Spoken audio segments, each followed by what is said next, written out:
Properties of fluid में आज हम लोग देखेंगे आर्किमिडीज प्रिंसिपल। ये आर्किमिडीज प्रिंसिपल जो आपकी होती है वो बियोंसी फोर्स के ऊपर में क्या करती है, काम करती है। बियोंसी फोर्स का मतलब समझ में आता है? किसको कहते हैं बियोंसी फोर्स? समझेगी बात को यहाँ। जब किसी फ्लूइड पे किसी ऑब्जेक्ट को पार्शियली या फुली क्या करते हैं, आप उसको डुबा देते हैं।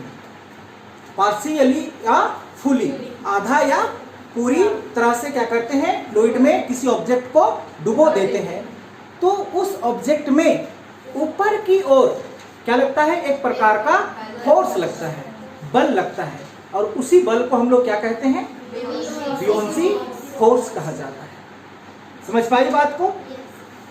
अब यहाँ पे थोड़ी सी बात कर लेते हैं। अब कभी नहाने गए होंगे, जैसे शावर को छोड़ के कोई तालाब हो गया या छोटे मोटे जो जहाँ पे आपका वेल है, कुआं है, वहाँ आसपास, या बाल्टी पे भी प्रैक्टिकल करके देखेंगे।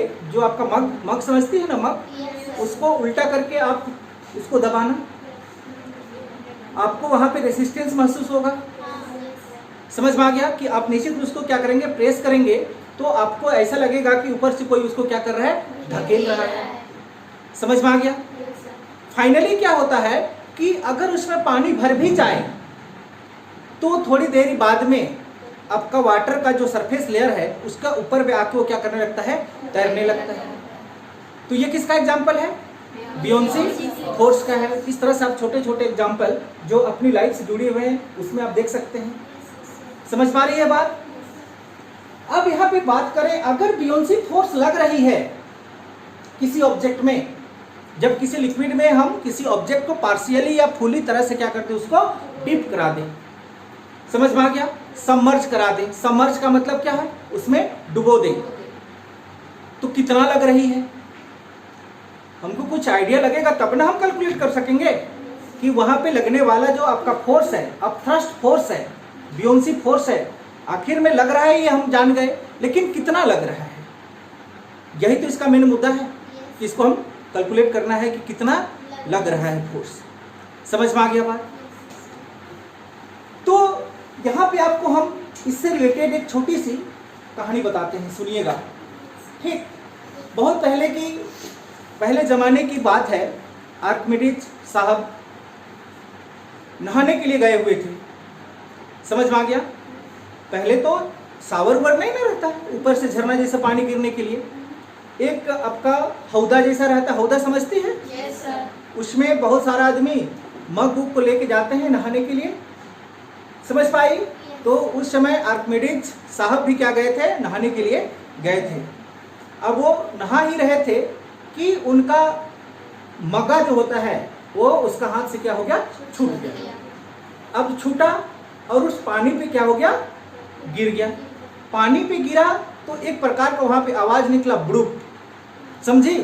और क्या देखा, जैसे ही ब्रुप किया तो मगा उसका जो था मग पानी में क्या करने लगा, तैरने लगा। समझ पाई?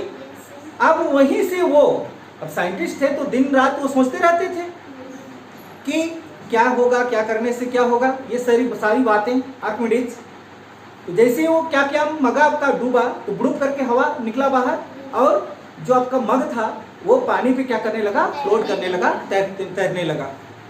तो वहीं से बिना नहाए हुए, यूरेका यूरेका कहते हुए, चिल्लाते हुए, बिना कपड़ा पहने हुए, समझ पा रही है, राजा के पास में दौड़ के पहुंच गए। यूरेका यूरेका चिल्लाते हुए। यूरेका का मतलब समझ में आता है कि गोल्डन मोमेंट का 4 गुना। गोल्डन मोमेंट समझते हैं? सुनहरा पल। किसको कहेगी सुनहरा पल? कहने का मतलब है कि जैसे तुमको सलमान खान से मिलने का बहुत मन है, ठीक है, बहुत मन है, अभी तुम यहाँ पे पढ़ रही है, ऐसा हो कि तुम्हारा घर से खोलेगी और तुम्हारा सोफा में सलमान खान बैठा हुआ है। समझ पा रही है? तो बताओ वो पल तुम्हारे लिए कैसे होगा? सुनहरा पल है। समझ पा रही है? तो उसका 4 गुना अच्छा पल को क्या कहते हैं, यूरेका। आर्किमिडीज साहब ने वही यूरेका यूरेका करते हुए, चिल्लाते हुए राजा रजवाड़ का जमाना था, वहां पे दौड़ते हुए गए बिना कपड़ा पहने हुए, समझ में आ गया, और बोलने लगे कि जिसको हम ढूंढ रहे थे आज हमको मिल गया। राजा से बोलने लगा तो राजा अचंभित हो गए, इसको क्या मिल गया। तो उन्होंने बताया कि जो हम सदियों से जिस चीज का प्रतीक्षा कर रहे थे, जिस चीज को ढूंढ रहे थे, वो चीज आज हमको मिल गया। तो बातें केवल कहने से तो नहीं बनेगी, उसको आप प्रूव करके दिखाइए।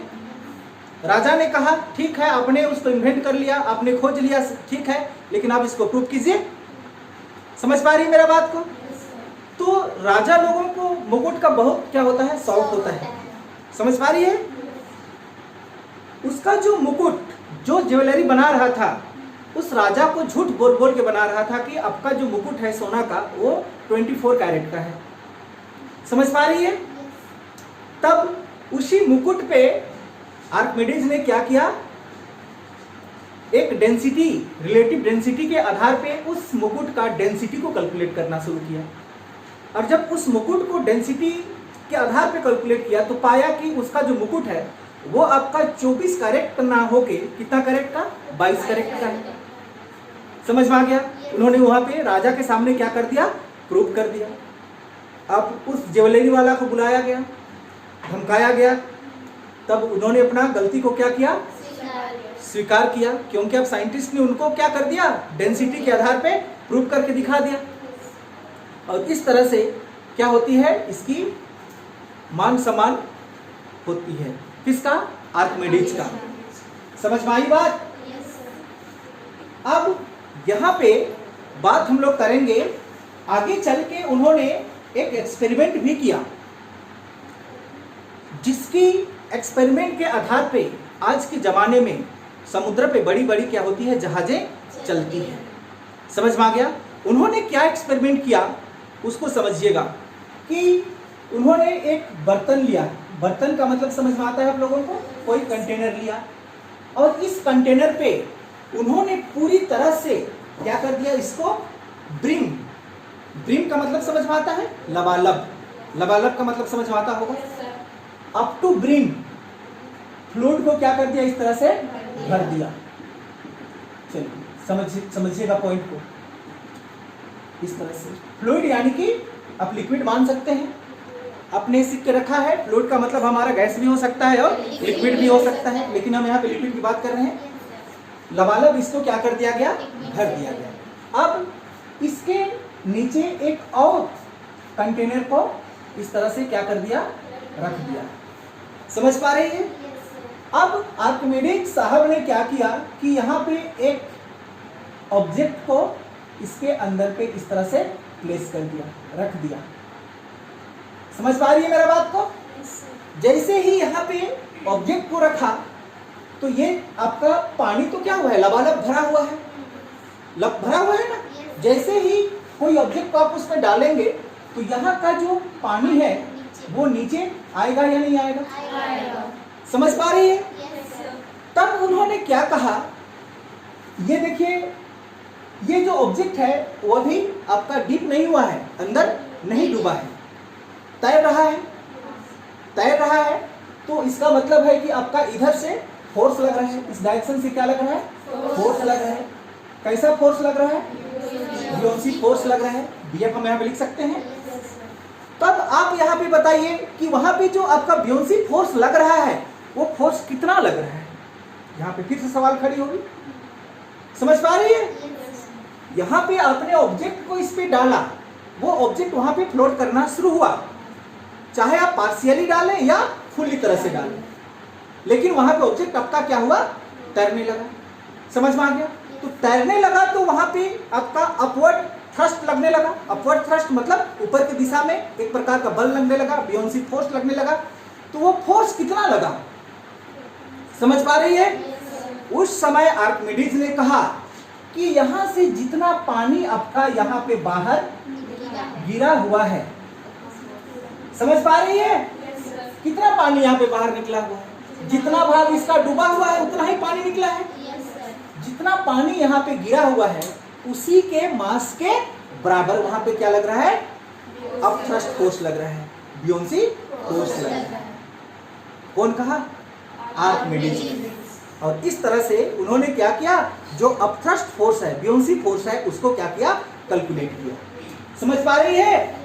तो यहां पे आपका बियोंसी फोर्स किसके बराबर लगा? जल्दी, बियोंसी फोर्स किसके बराबर लगा? Buoyancy force is equal to felt of, समझ पाई? जितना पानी वहां से बाहर गिरा उसके बराबर लगा। कौन? बियोंसी फोर्स। किसने कहा? आर्किमिडीज ने कहा। समझ में आ गया? इसको हम लोग कितना दूर भरे थे? Fill up to brim. Brim का मतलब लबालब। समझती होगी बात हिंदी में। साइंटिस्ट लोग को जो चीज सोच रहे हैं ना, उसी में लोग का दिलो दिमाग घुसा रहता है कि हम कपड़ा पहने हैं कि नहीं पहने, उससे कोई मतलब नहीं है। नहा रहा था, बिना कपड़ा पहन ले दौड़ा था। समझ रही है ना कि हम कपड़ा पहने हैं कि नहीं पहने हैं, उसको बाद में राजा के सामने उसको कपड़ा पहनाया गया। ये सच्ची कहानी है।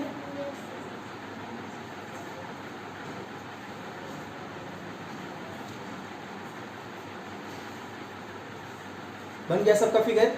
हाँ, चलिए सबसे पहले हम लोग यहाँ पे डिफाइन कर देते हैं आपका किसको, बियोंसी फोर्स को। बियोंसी फोर्स हम क्या बोले थे कि जब हम किसी सॉलिड को किसी लिक्विड में क्या कराते हैं, सबमर्ज कराते हैं। सबमर्ज का मतलब क्या हुआ? डुबोते हैं। मतलब सबमर्ज का हुआ अंदर डालना और मर्ज का मतलब हुआ बाहर निकालना। ये बात याद रखेंगे, ठीक है? जब किसी सॉलिड को किसी लिक्विड में क्या कराते हैं, सबमर्ज कराते हैं, पार्शियली या फुली, आधा या पूरी तरह से, तो वहां पे फ्लूइड में ऊपर की ओर से क्या लगता है, एक प्रकार का बल एक्सर्ट होता है और इसी बल को क्या कहते हैं हम लोग, बियोंसी फोर्स कहा जाता है। तो लिख देते हैं व्हेन ए सॉलिड इज, समझ पाई होगी बात को?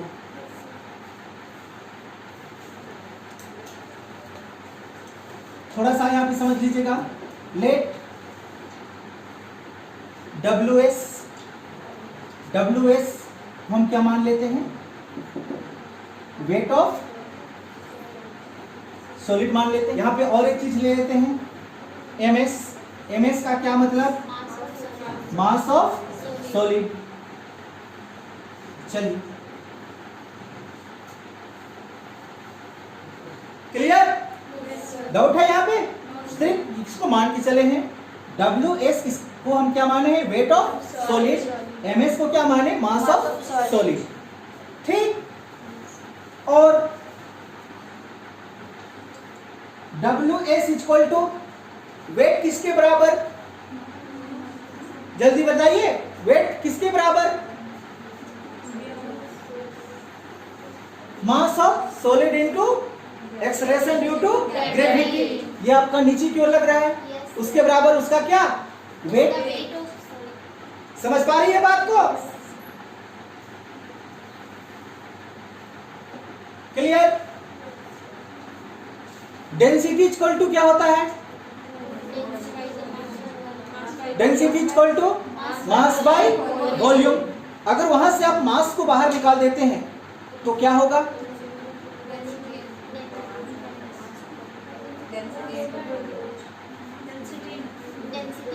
Therefore, डेंसिटी को हम रो से रिप्रेजेंट करते हैं। Yes, sir. तो density equal to mass by mass of solid by volume of solid. क्या ये बात पकड़ में आया? Yes, sir. लिख सकते हैं। Yes, sir. अगर यहाँ से MS को बाहर आप कर देते हैं तो आपको क्या मिलेगा, रो इंटू वॉल्यूम मिलेगा। Yes, sir. ये किसका रो, सॉलिड का। Solid का। चलिए यहाँ पे हम S लिख देते हैं, डेंसिटी ऑफ सॉलिड। MS को बाहर निकाले तो हमको क्या मिलेगा, रो S इंटू VS। क्या बात समझ पाई? तो आपको WS इक्वल टू क्या मिलने वाला है? चलिए एक बार फिर से लिखते हैं। WS इक्वल टू क्या था आपके पास? MSG इक्वल टू MS का क्या आप वैल्यू रख सकते हैं? रो S VS इंटू G।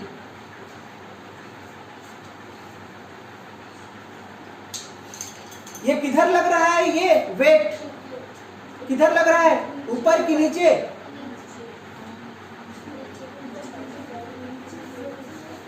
ऊपर की नीचे? mg क्या आपका यहाँ पे दिखाई देता है? तो ये mg किधर लगता है? ऊपर की नीचे? ये आपका नीचे की ओर लगने वाला वेट है। समझ पाई? हो गया? Therefore, वाटर डिस्प्लेस्ड, कितना वाटर यहां से निकला? जल्दी बताइए। हाँ? किसके बराबर निकला? mw इंटू जी के बराबर। Mass of water, mass of water into acceleration due to gravity. इतना वाटर यहां से क्या हुआ? डिस्प्लेस हुआ। समझ पा रही है? क्लियर? आगे ध्यान से देखिए। अगर आप इसको mwg लिखें तो क्या आप लिख सकते हैं रो w vw इंटू जी। बात समझ में आया? ये भी तो क्या है? मास ऑफ वाटर। जैसे ये मास ऑफ सॉलिड था उसी तरह से।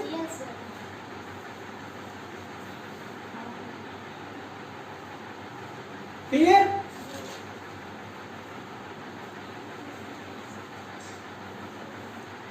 आगे बढ़े?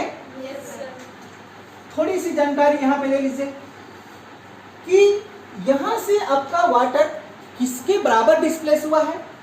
जितना आपका सॉलिड उसमें सबमर्ज हुआ है उतना हुआ है। बात समझ में आ रहा है मेरा?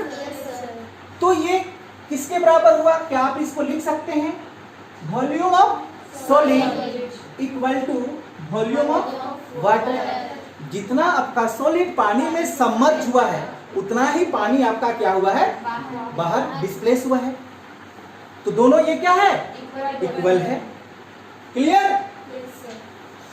तो अगर ये इस तरह से हुआ तो क्या इस इक्वेशन को आप लिख सकते हैं? ध्यान से देखिएगा। रो W अब आपका क्या है?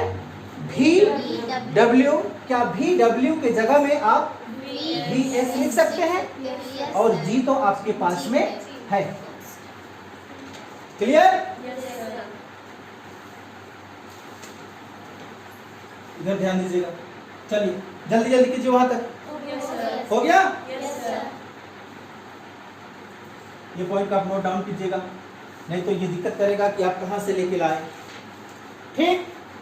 अगर बेटर और इसको थोड़ा सा कंफ्यूज ना हो उस तरह से समझना चाहते हैं तो ध्यान से समझिए मेरा बात को कि आपका यहाँ पे टोटल वॉल्यूम ऑफ सॉलिड तो पानी में सबमर्ज नहीं हुआ है, कुछ ही भाग क्या हुआ है? सबमर्ज हुआ है। तो इस तरह से अगर उस तरह से मानते हैं तो इसको V डैश मान लीजिए। V डैश का मतलब समझ में आ गया कि जितना सॉलिड का वॉल्यूम पानी पे सबमर्ज हुआ है, और V का मतलब टोटल वॉल्यूम ऑफ सॉलिड मान सकते हैं। समझ पा रही है? चलो आगे। Density of water, density of water CGS system पे कितना होता है? Density of water CGS system पे क्या होता है? 1 ग्राम पर सेंटीमीटर क्यूब। कितना होता है? 1 ग्राम पर सेंटीमीटर क्यूब होता है। ठीक? किस सिस्टम पे? CGS सिस्टम पे। और यहीं पे डेंसिटी ऑफ वाटर किस में देखें हम? SI में देखें, MKS सिस्टम पे देखें तो ये क्या हो जाएगा? 1000 kg पर मीटर क्यूब हो जाएगा। ये आपका एसआई सिस्टम यानी कि एमकेएस सिस्टम पे होगा। क्लियर? थोड़ी सी बात और समझ लेंगे यहां पे।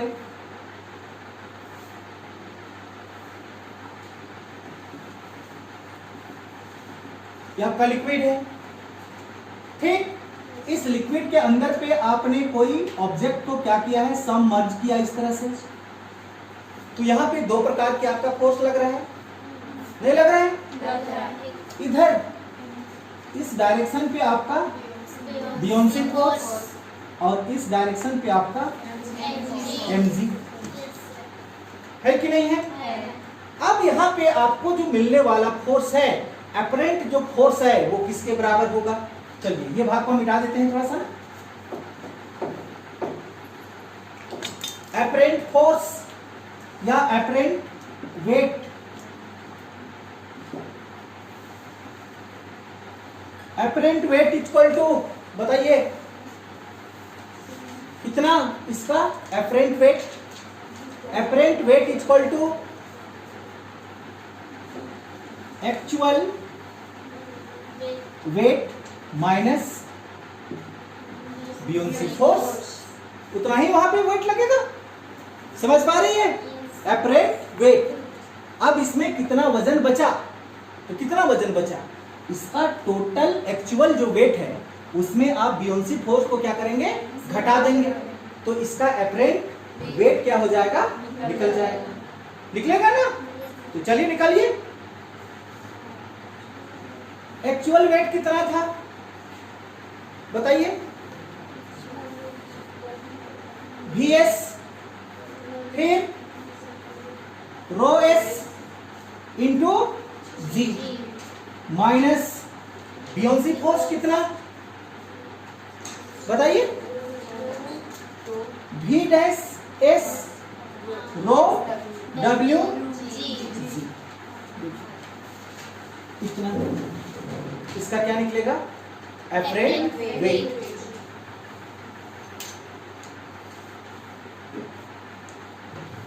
पकड़ पाई है आर्किमिडीज प्रिंसिपल?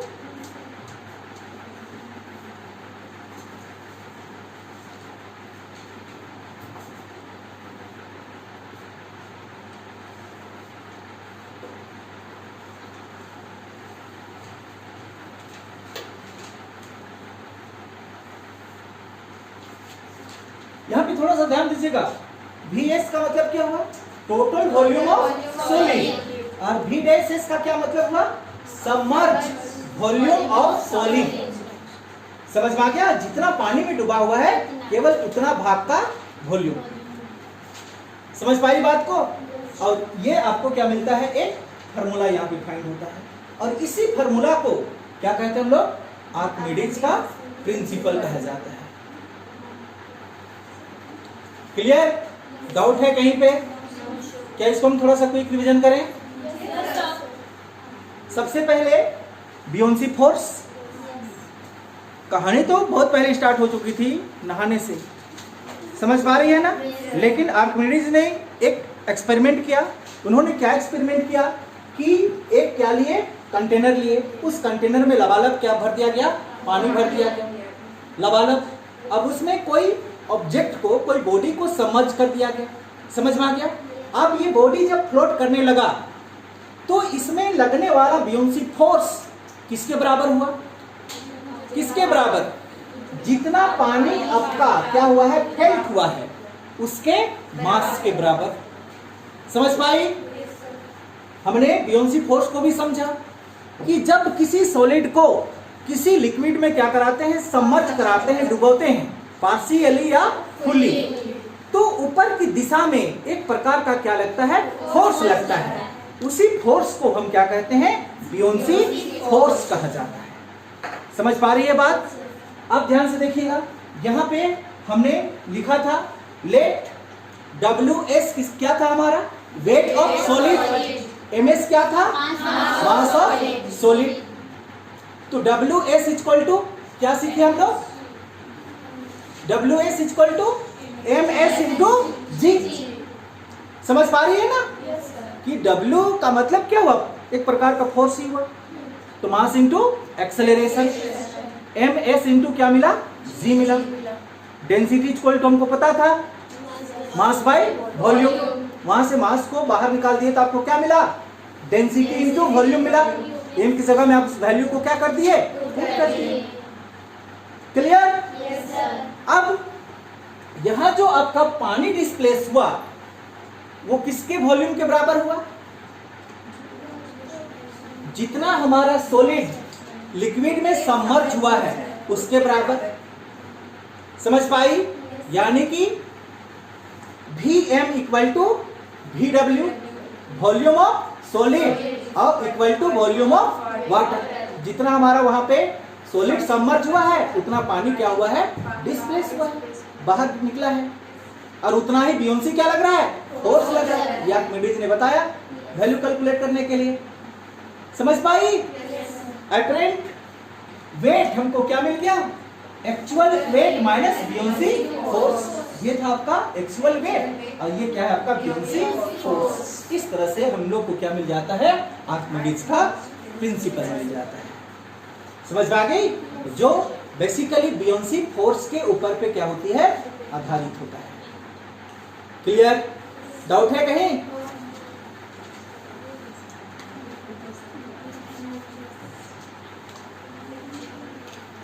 चलिए अब यहां पे आर्किमिडीज प्रिंसिपल में जब हमारा बॉडी क्या करता है, फ्लोट करता है, तैरता है, तो यहां पे हमारा 3 कंडीशन लागू होगी। समझ पा रही है? वो 3 कंडीशन कौन कौन है उस कंडीशन को हम लोग देखते हैं। तो लिख लीजिएगा, point of flotation, point of flotation,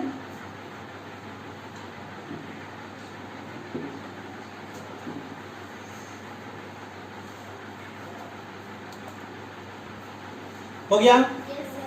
समझिएगा इसका कंडीशन को।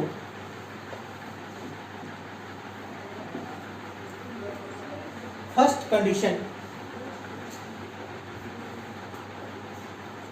समझिएगा, पॉइंट पहला कंडीशन ये हो सकता है कि जो आपका क्या लग रहा है, वेट, ये वेट अगर बियोंसी फोर्स से क्या हो, ज्यादा हो, तब क्या होगा। क्या मेरा बात पकड़ में आया? ये वेट है, यानी कि वेट ऑफ सॉलिड या बॉडी ज्यादा हो किससे, बियोंसी फोर्स से, तब इस केस में क्या होगा, ये डूब जाएगा। डूबेगा कि नहीं डूबेगा? डूब जाएगा। इस तरह से क्या हो जाएगा, डूब जाएगा। समझ पा रही है? पहला कंडीशन समझ पाई होगी। Yes sir. यहाँ पे आपका क्या लग रहा है, इस डायरेक्शन पे बियोंसी फोर्स और इधर mg, मतलब आपका वेट क्या है, ज्यादा है, किससे, बियोंसी फोर्स से। तो इस केस में बॉडी क्या हो जाएगा, डूब जाएगा, यानी कि बॉडी विल सिंक, बॉडी क्या हो जाएगा, डूब जाएगा। क्लियर? समझ पा रही है बात को? अगर बॉडी यहां पे डूबा तो यहां पे आप क्या समझेंगे कि जो डेंसिटी है किसका, सॉलिड का, is greater than density of water, तभी तो डूबा, नहीं तो डूबता क्या, नहीं डूबता। समझ पा रही है बात को?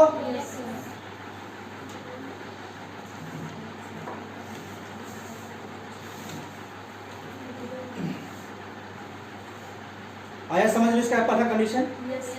चलिए दूसरा कंडीशन समझिए, weight is equal to buoyancy force. अगर दोनों क्या हो, इक्वल हो, तब क्या होगा, समझाते हैं यहां। चलिए इसको थोड़ा सा बारीकी से समझने का कोशिश करेंगे कि हम बॉडी को क्या करा रहे हैं, इसमें सबमर्ज करा रहे हैं, डुबो रहे हैं लिक्विड में, ठीक। तो आपने देखा होगा जैसे मग्गा का एग्जाम्पल फिर से लेते हैं, जग का एग्जाम्पल, प्लास्टिक जग का। अगर जग को आप खाली रखें, ठीक, उसमें पानी नहीं भरे, तो पानी के सरफेस पे तैरने लगता है। समझ पा रही है? अगर उसमें पानी भर दिए तो जितना लेवल आप पानी भरे हैं ना, उस लेवल पे क्या करता है, फ्लोट करने लगता है। इसका क्या मतलब है कि जब आप खाली मग को उसमें क्या करते हैं, लगाते हैं, तो वहां पे उस लेवल पे आपका वेट और बियोंसी फोर्स क्या होता है, इक्वल हो जाता है। इसलिए वो क्या करता है, वहां पे तैरने लगता है। जब आप उसमें पानी डालते हैं तो वो थोड़ा सा क्या होता है, डूब जाता है। तो जितना वो डूबता है उस लेवल पे आपका वेट और बियोंसी फोर्स क्या होता है, इक्वल होता है। इसलिए वो क्या करता है, उस लेवल पे तैरता है। समझ में आ गया? तो यहाँ पे आपका वेट और बियोंसी फोर्स इक्वल नहीं, मतलब इसको हम एक तरह से नहीं देख सकते हैं। ये आपकी ऑब्जेक्ट के ऊपर पे डिपेंड करेगा। समझ पाई बात को? चलिए, ये देखिए ऑब्जेक्ट, अब इतना सामने क्या होने लगा, ये तैरने लगा। कुछ कुछ थर्मोकोल का अगर इसमें डाल दिए तो थर्मोकोल आपका इसके में डूबेगा ही नहीं, उसका ऊपर में ही क्या करने लगेगा, फ्लोट करने लगेगा। उसका क्या मतलब कि उसका ऊपर लेवल पे ही आपका थर्मोकोल का वेट और बियोंसी फोर्स इक्वल हो जाएगा। अगर ये ऑब्जेक्ट हमने डाला तो जब पानी में इतना दूर ये सबमर्ज हुआ, तब बियोंसी फोर्स क्या हुआ, इसका वेट के बराबर हुआ, तब ये क्या करने लगा, फ्लोट करने लगा। समझ पाई बात को? तो इस केस में आपका बॉडी क्या करेगा, फ्लोट करेगा। W इक्वल टू क्या, बियोंसी फोर्स, तब क्या करेगा बॉडी, बॉडी विल फ्लोट, तैरेगा। तो इसका ये मतलब भी हुआ कि density of solid is equal to density of water, तभी तो तैर रहा है।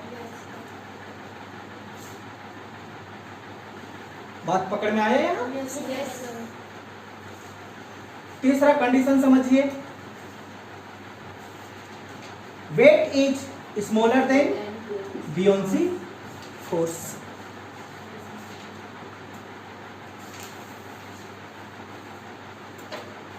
अगर हमारा बियोंसी फोर्स क्या हो, ज्यादा हो, किससे, वेट से, तब इस केस में ये क्या करेगा, बताइए क्या करेगा, डूबेगा कि तैरेगा कि क्या करेगा, क्या करेगा, कुछ नहीं करेगा, तैरेगा। तो ये नहीं तैर रहा है तो क्या करेगा वो,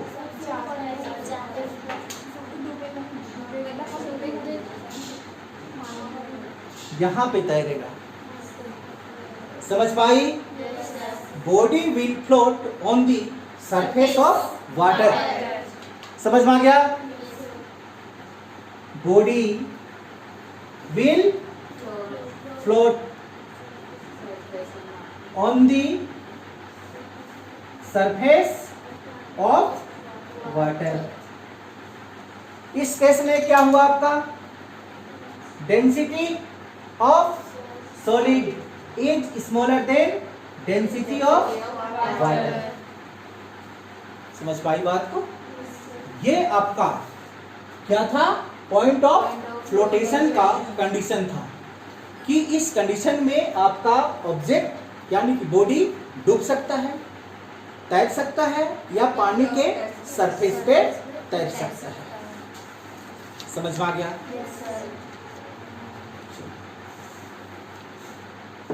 और दूसरी चीज हम यहां पे बताते हैं कि बियोंसी फोर्स जो आपका लग रहा है वो बॉडी के सरफेस एरिया पर भी डिपेंड करता है। क्या मेरा बात समझ पाई तुम लोग? बियोंसी फोर्स बॉडी के सरफेस एरिया पर भी क्या करती है, डिपेंड करता है। और दूसरी, बॉडी मतलब बियोंसी फोर्स वाटर की गहराई पर भी क्या करता है, डिपेंड करता है। जैसे जैसे आप गहरा में जाएंगे बियोंसी फोर्स आपको ज्यादा मिलेगा, जैसे जैसे उसका सरफेस को क्या कर देंगे, बड़ा कर देंगे, तब भी आपको बियोंसी फोर्स ज्यादा मिलेगा। इसीलिए तो कहा जाता है कि एक कील को अगर पानी पे डुबोते हैं तो वो सडनली क्या होता है, डूब जाता है। लेकिन उसी कील को पीट के चादर बना देंगे तो पानी में क्या करने लगता है, फ्लोट करने लगता है। जबकि दोनों का मास तो क्या था, एक सेम था। लेकिन एक पानी में क्यों डूबा और एक पानी में फ्लोट क्यों हुआ? क्योंकि उसका सरफेस एरिया क्या हो गया, बड़ा हुआ, जबकि उसका सरफेस एरिया छोटा हुआ। तो हमने देखा यहाँ पे कि ब्योंसी फोर्स कहाँ पर भी डिपेंड करता है, सरफेस एरिया पर भी डिपेंड करता है। समझ पा रही है? खाना बनाती है, सब्जी बनाती है ना, कढ़ाई देखिए, उस कढ़ाई को गोला बना दो, गोल, और पानी में फेंक दो, एक ही बार में डूब जाए। लेकिन वही कढ़ाई के तुम रख के देखो पानी, कितने मजे से तैरने लगेगा। समझ पा रही है बात को? चलिए आ गया ये आर्किमिडीज प्रिंसिपल। पूछना है? हम तो एक बात बताते हैं, हम गोवा यूनिवर्सिटी विजिट किए थे, डिपार्टमेंट ऑफ फिजिक्स। वहाँ एक डॉक्टर थे जो पीएचडी वाले स्टूडेंट को हैंडल करते थे, उनका क्वार्टर हम गए हुए थे। समझ रही है? पता नहीं उसका गार्डन पे कोई रस्सी उसी दिखा तो सांप सांप करते हुए चिल्लाते चिल्लाते पूरा बनियान में ही पूरा रोड में घूमने लगे। समझ रही है? इतना बड़ा बड़ा दाढ़ी बढ़ा हुआ, इतना बड़ा बड़ा बाल बढ़ा हुआ, और करीबन वही थे होंगे 60-70 साल 75 साल के, शादीशुदा नहीं, कुंवारा। समझ रही? ये है साइंस। अगर साइंस में डूबी ना तो सबको भुला देगा, हर वक्त वही क्लिक करेगा कि तुम सोच के रखी है कि हम इसको कैसे करें, कहीं पर भी देखिए तो यूरेका यूरेका।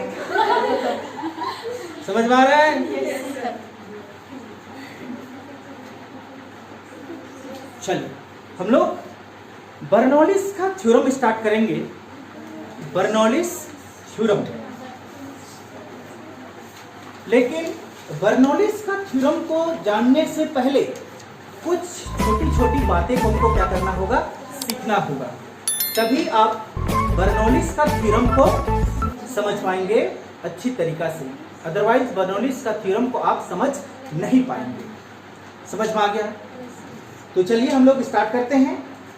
बर्नौली थ्योरम्स को जानने से पहले एक छोटी छोटी जो हमारा जानकारियां हैं उसको सबसे पहले हम लोग इकट्ठा कर लेते हैं। समझ में आ गया? और समझते हैं कि जब हमारा लिक्विड क्या होता है, किसी भी जगह पे बहता है, समझ पा रही है, तो आखिर में वो क्यों बहता है?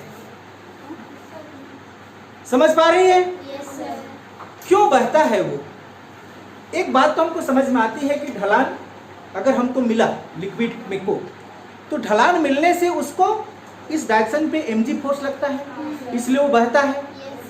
लेकिन आप 3 मंजिला बिल्डिंग पे पानी को चढ़ाते हैं तो क्यों चढ़ता है वो? उसमें तो आपका ग्रेविटी फोर्स के अपोजिट काम कर रहा है वो। तो यही सब बातें को हम लोग यहाँ क्या करेंगे, कुछ डिस्कस कर लेते हैं, फिर चलेंगे हम लोग किसमें, बर्नौली थ्योरम पे। समझ में आ गया? अगर बर्नौली थ्योरम्स आज नहीं होता है तो कल हम करेंगे, लेकिन ये बातें को हम सीख लेंगे। ठीक, चलिए। तो सबसे पहले हम लोग समझते हैं फ्लो ऑफ किसको, लिक्विड को।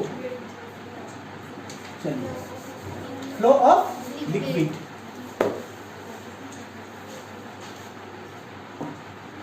ये छोटी छोटी बातें हैं लेकिन मोटी बात है ना? शायद नंदिता को नहीं समझ में आ रहा है। आ रहा है? समझ रही है? चलिए समझते हैं। सपोज ये आपका पाइप है,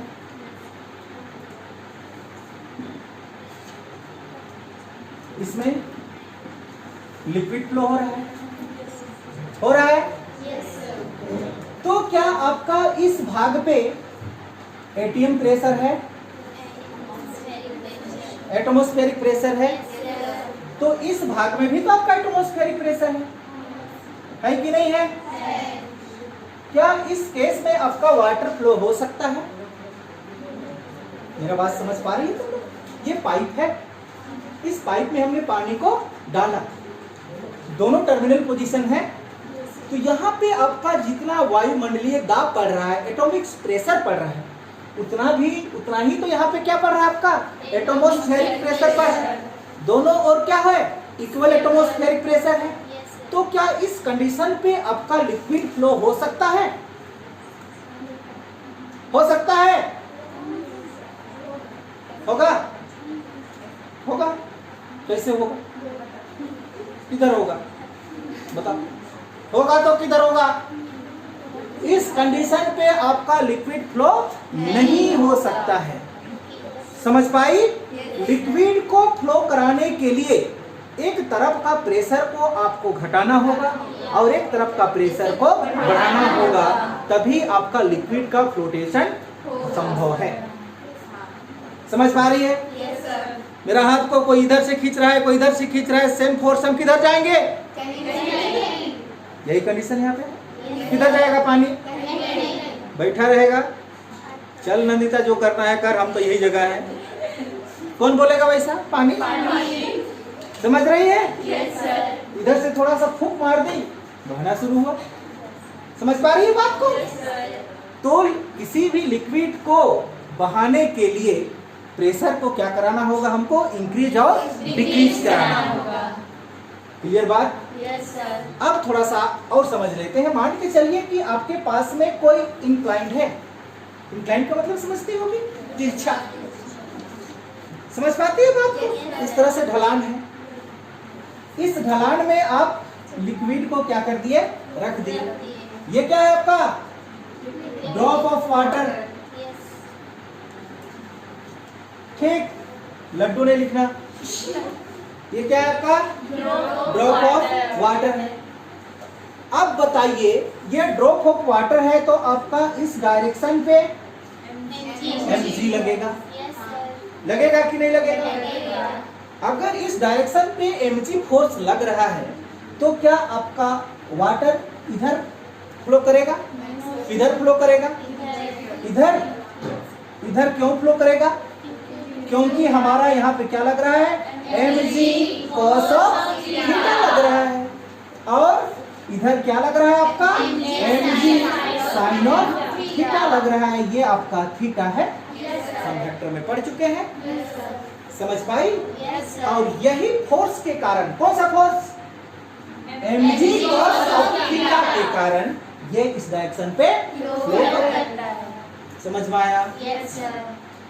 जल्दी जल्दी कीजिए। हो गया? अब mg साइन ऑफ थीटा है। ये mg साइन ऑफ थीटा किसके बराबर? रिएक्शन फोर्स के बराबर। हम पढ़ चुके हैं।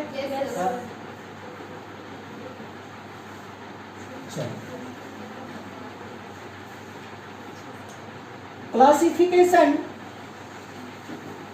Of flow of liquid.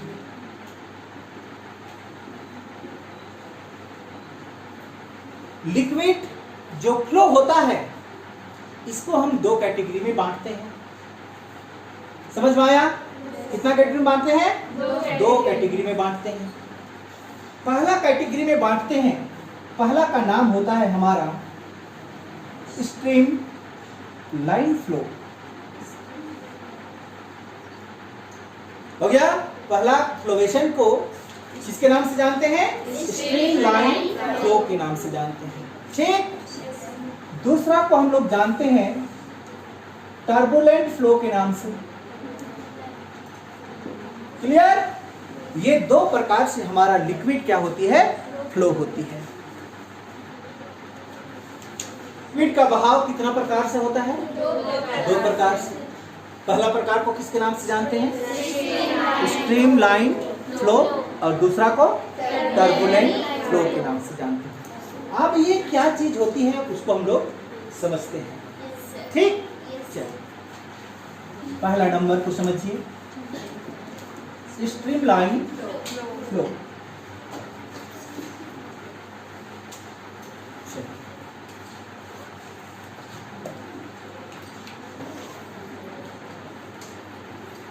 अगर लिक्विड फ्लो कर रहा है, समझिएगा मेरा पॉइंट को, अगर लिक्विड क्या कर रहा है, फ्लो कर रहा है, तो लिक्विड के अंदर पे भी आपका मॉलिक्यूल्स होंगे। नहीं समझ पाई? लिक्विड में क्या होंगे, वाटर मॉलिक्यूल्स होंगे, लिक्विड का मॉलिक्यूल्स होंगे। चलिए समझिए स्ट्रीमलाइन फ्लो को। ये आपका क्या है, मॉलिक्यूल्स, किसका, लिक्विड का, है कि नहीं? ये इस डायरेक्शन पे क्या हो रहे हैं, फ्लो हो रहे हैं। समझ पा रही है? अब ये लिक्विड का जो मॉलिक्यूल्स है इसको हम नंबर लगा देते हैं। ये पहला नंबर का मॉलिक्यूल्स हुआ, ये दूसरा नंबर, तीसरा नंबर, चौथा नंबर, पांचवा, छठवां, सातवां। आप और भी ले सकते हैं, 10, 12, 15, 20 भी ले सकते हैं। उसमें तो करोड़ों अरबों की संख्या में मॉलिक्यूल्स होते हैं वाटर पे। समझ में आ गया? ये क्या है आपका, मॉलिक्यूल्स ऑफ लिक्विड। ये सब क्या है, मॉलिक्यूल्स ऑफ लिक्विड। चलिए ध्यान से समझिएगा। अब ये चलना शुरू किया, समझ पा रही है? कुछ समय बाद में ये वाटर आपका यहाँ पे पहुंचेगा, मूव कर रहा है ना, इस तरह से यहाँ पे पहुंचा। समझिएगा पॉइंट को। तो हमने क्या देखा कि जो पहला पोजीशन पे है वो मॉलिक्यूल्स अभी भी फर्स्ट पोजीशन पे ही है। जो मॉलिक्यूल्स वाटर का सेकंड पोजीशन में था वो सेकंड में ही है, थर्ड वाला थर्ड में है, फोर्थ वाला, आप समझ गए होंगे। तो आप यहाँ पे क्या सीखे, ऑलवेज मूव इन सीक्वेंस। क्या बात समझ पा गया? Water molecules are always move in sequence. और इस प्रकार का फ्लोवेशन को हम लोग क्या कहते हैं, स्ट्रीमलाइन फ्लो कहते हैं। समझ पाई बात को? लिख दे यहाँ पे एक लाइन, लिखिए, molecules of liquid always move in sequence. चींटी को देखे हैं आप? चींटी का चाल, एक पीछे, उसका पीछे, उसका पीछे, वो कभी भी उसको ओवरटेक नहीं करेगा। तो ये भी मॉलिक्यूल्स दूसरा मॉलिक्यूल्स को कभी भी ओवरटेक नहीं करेगा। समझ में आ गया? चाहे आपका कैसा भी उसका एरिया मिल जाए, गड्ढा मिल जाए, पहाड़ मिल जाए, कुछ भी मिल जाए, मॉलिक्यूल्स जिस सीक्वेंस पे चल रहा है उसी सीक्वेंस पे क्या होगा, चलते रहेगा। और इस प्रकार का लिक्विड का जो बहाव है उसको हम लोग किसके नाम से जानते हैं, स्ट्रीमलाइन फ्लो के नाम से जानते हैं। बात समझ में आया? चलिए मान के चलिए आपका नदी, नदी देखे? बरसात के दिन में देखे हैं कि गर्मी के दिन में देखे हैं? बरसात के दिन में कैसा दिखता है, पूरा प्लेन मैदान जैसा कैसा दिखता है? गर्मी का दिन में कैसा दिखता है, ऐसा ऐसा दिखता है कि नहीं? दिखता है। अब यहाँ पे आपका वाटर चलना शुरू किया, समझ पा रही है? Yes sir. देखो ये गड्ढा, फिर ऊंचा, फिर गड्ढा, बहुत तरह से है। इस डायरेक्शन पे ये चलना शुरू किया वाटर मॉलिक्यूल्स, 1 2 3 इस सीक्वेंस में। आपका ये कंडीशन भी मिला ना, तब भी ये अपना सीक्वेंस को चेंज नहीं करेगा। क्या बात समझ पाई? जो मॉलिक्यूल्स 1 नंबर पे है वो 1 में ही होगा, जो 2 नंबर पे है वो 2 नंबर पे ही होगा, और इस तरह से ये क्या करेगा, इधर आगे बढ़ेगा। क्या बात समझ पाई? और इस प्रकार का फ्लोवेशन को हम लोग क्या कहते हैं, स्ट्रीमलाइन फ्लो। चलिए दूसरा नंबर हमारा क्या है, टर्बुलेंट फ्लो। टर्बुलेंट फ्लो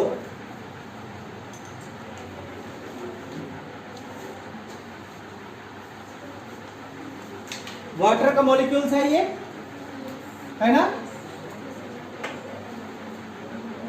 इस सीक्वेंस में आगे बढ़ने लगा, समझ पा रही है। कुछ दूरी चलने पर ये मॉलिक्यूल्स कूदा फांदी करते हैं। क्या करेंगे?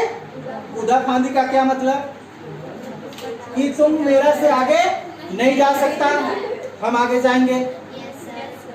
समझ पाई? तो आगे जाके क्या हो सकता है ये? यहाँ पे 3 आ सकता है, यहाँ पे 1 हो सकता है, यहाँ पे 4 हो सकता है, यहाँ पे 2, यहाँ पे आपका 7, यहाँ पे 5 और यहाँ पे 6। समझ पा रही है? जंप हुआ कि नहीं हुआ? मतलब देखो ये इस तरह से जंप करते गए। इस प्रकार का फ्लोवेशन को हम लोग क्या कहते हैं? टर्बुलेंट फ्लो कहते हैं। समझ में आ गया? समझ पा रही है बात? Yes sir. चलिए, ये आपका पाइप है कि नहीं है? यहाँ पे राम, रहीम और गोपाल बैठे हुए हैं, देखो, है कि नहीं? क्या करेगा ये? आगे में यहाँ पे और ये यहाँ, देखो ये इसी जगह पे अटका रहेगा, है कि नहीं? तो क्या समझे आप? ये कूदा फांदी कर रहे हैं यहाँ पे कि तुम मेरे से आगे नहीं जा सकता है। समझ पा रही है? और इस प्रकार का बहाव को क्या कहते हैं हम लोग? टर्बुलेंट फ्लो कहते हैं। क्या लिख सकते हैं इसको? बोलिए। Molecules of liquid can not move in sequence. बात समझ में आई होगी?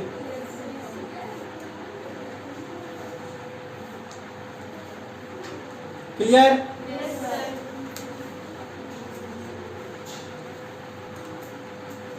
अब नदी में देखे हैं कहीं पे आपका बड़ा सा क्या होता है? चट्टान होता है, स्टोन होता है। समझ पा रही है? यहां से आपका वाटर मतलब लिक्विड इस डायरेक्शन पे फ्लो हुआ, जाके इस स्टोन से क्या हुआ? टकराया तो इसका वेलोसिटी क्या हो गया? चेंज हो गया। बात पकड़ में आ रहा है? और इस तरह से देखो, है कि नहीं? तो क्या समझी? यहाँ का जो मॉलिक्यूल्स है वो आगे पीछे हो रहे हैं, और इस प्रकार का बहाव को क्या कहा जाता है? टर्बुलेंट फ्लो कहते हैं हम लोग। समझ में आया बात?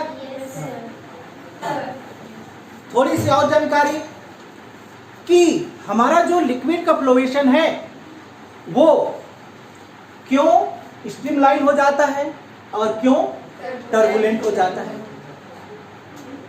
इसका कारण क्या? स्पीड। इसका मेन रीजन क्या? स्पीड। पानी का जो बहाव है ना, पानी का जो वेलोसिटी है, बहने का जो वेलोसिटी है, वही इसका सबसे मेन रीजन है। तो किस बहाव को टर्बुलेंट फ्लो कहेंगे और किस बहाव को स्ट्रीमलाइन फ्लो कहेंगे? समझ पा रही है मेरा बात? ये इतनी सी बात तो क्लियर हुई कि दोनों केस में हमारा पानी क्या हो रहा है? बह रहा है। लेकिन किस बहाव को हम क्या कहेंगे? टर्बुलेंट फ्लो कहेंगे, और किस बहाव को स्ट्रीमलाइन फ्लो कहेंगे। और ये डिपेंड किस में करेगा? स्पीड ऑफ लिक्विड, किस रफ्तार से हमारा पानी बह रहा है। समझ में आ गया? तो पहले हम इसको डिफाइन कर लेते हैं, है ना? बातें तो समझ में आ गया होगा आपको। यहाँ पे स्ट्रीमलाइन फ्लो और टर्बुलेंट फ्लो, इसी को हम यहाँ पे भाषा में लिख देते हैं। ठीक, चलिए चलिए, पहला नंबर आपके पास क्या था? Streamline flow. ये था क्या? चलिए लिखते हैं। The particles particles will flow with same speed।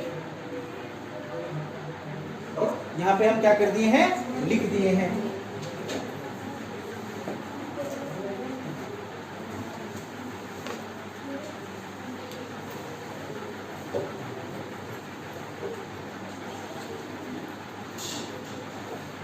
हो गया? Yes sir. चलिए ठीक है।